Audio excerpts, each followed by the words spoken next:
휴스턴 스미스라는 비교 종교학자는 저서인 잃어버린 진리에서 존재의 대사슬이라는 꽤 오래된 관념이자 용어를 설명합니다. 거의 모든 위대한 전승의 지혜들이 존재의 대사슬에 대한 믿음에 동의하고 있다고 하는 그의 말에 많은 학자들이 동의합니다. 존재의 대사슬이 전 근대의 종교적 세계관이라고 말이죠. 이미 들어본 분은 어색하지 않지만 처음 듣는 사람이라면 말이 꽤나 이상하게 느껴지기도 할 텐데요. 존재의 대사슬, Great Chain of Being은 생각보다 오래된 용어입니다.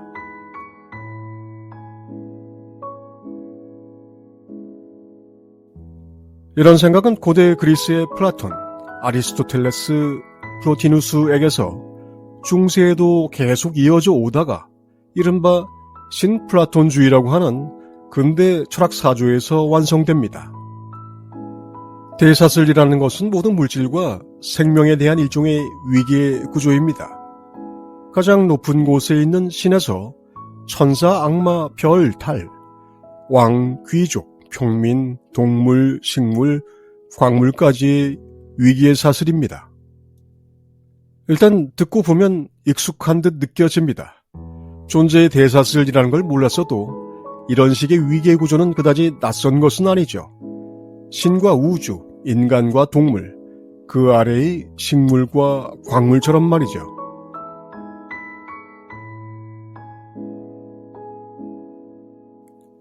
켄 윌버는 존재의 대사슬이라는 일련의 연결성을 제대로 표현하기 위해 상위 차원이 하위 차원을 완전히 포함하고 초월하는 홀론의 하이어라키, 홀라키 개념을 접목합니다.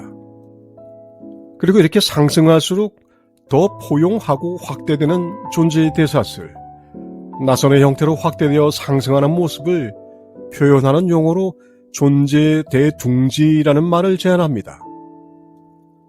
이렇게 해서 실제를 설명하는 큰 그림이 그려집니다. 실제란 사물에서 차례로 신체, 마음, 혼, 영에 이르기까지 서로 엮어짠 여러 수준들로 이루어진 풍성한 융단 같은 것이 됩니다.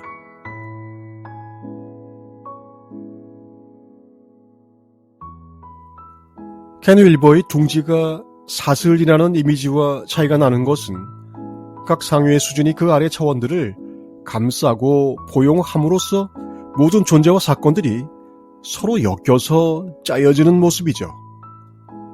그것이 마치 새 둥지가 나뭇가지들로 서로 이어져 아래에서 위로 모든 것을 품듯 생겼다는 뜻으로 둥지라는 말을 쓴 것입니다.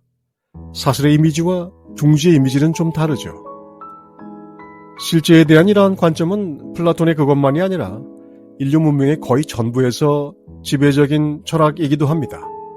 중국, 인도에서도 비슷한 모델을 아주 쉽게 찾아낼 수 있습니다.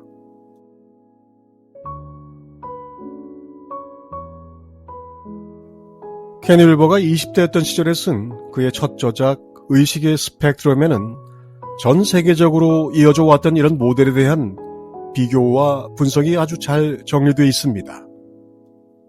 한마디로 존재의 대둥지라는 모델은 사실상 인류의 무의식적 원형의 상징이기도 합니다. 그래서 아서 러브조이라는 철학자는 이렇게 말합니다. 우리 인간은 존재로서 우리 자신의 위치가 극단적으로 매우 독특함을 거의 깨닫지 못하고 있는 듯하다. 그렇지 않으면 우리는 보편적 수준에서 하나의 단일한 철학적 합일이 있어 왔다는 평범한 사실조차도 알아차리기 어렵다는 것을 알 수 있다.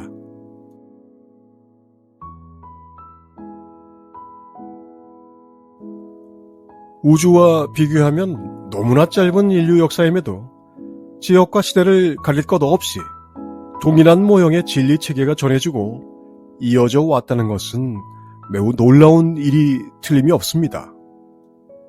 많은 문명에서 서로 가지고 있는 모델들은 서로 차이가 없지 않습니다. 어떤 전통은 간단하고 어떤 전통은 복잡하며 어떤 전통은 정교하고 어떤 전통은 거칠기도 합니다.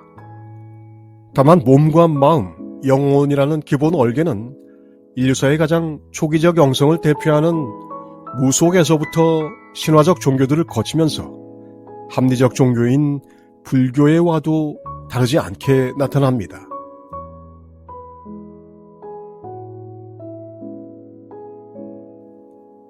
인류가 근대의 자연과학과 합리적 이성이라는 성취를 통해 정리해낸 바로는 이런 전승지혜가 이제 이유와 원리를 가지고 이해될 수 있는 수준까지 왔다는 것입니다. 우리 시대의 영성이 자연과학과 합리성이라는 수준을 넘어가고 있다는 의미는 존재의 대둥지라는 이미지와 아주 잘 맞는 의식 진보의 노정을 잘 보여주는 것이기도 합니다. 이제 우리는 사물을 다루는 물리학, 생체를 연구하는 생물학, 마음을 다루는 심리학, 그보다 더 높은 영을 다루는 신비주의의 위기에 대해 인류사 최초로 가장 바르게 이해합니다.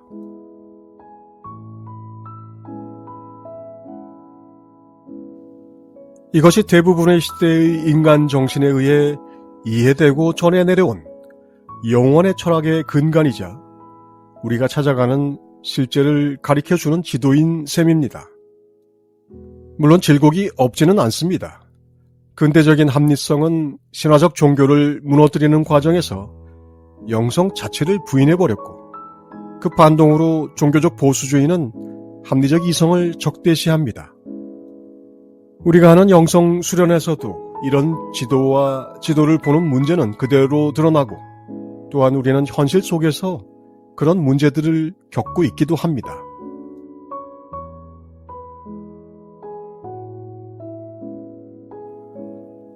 존재의 대둥지, 영원의 철학이 우리에게 훌륭한 지도가 될 수 있는 이유는 그것이 현대적인 과학과 전승되는 지혜에서 합치되는 질서가 있음을 보여주기 때문입니다.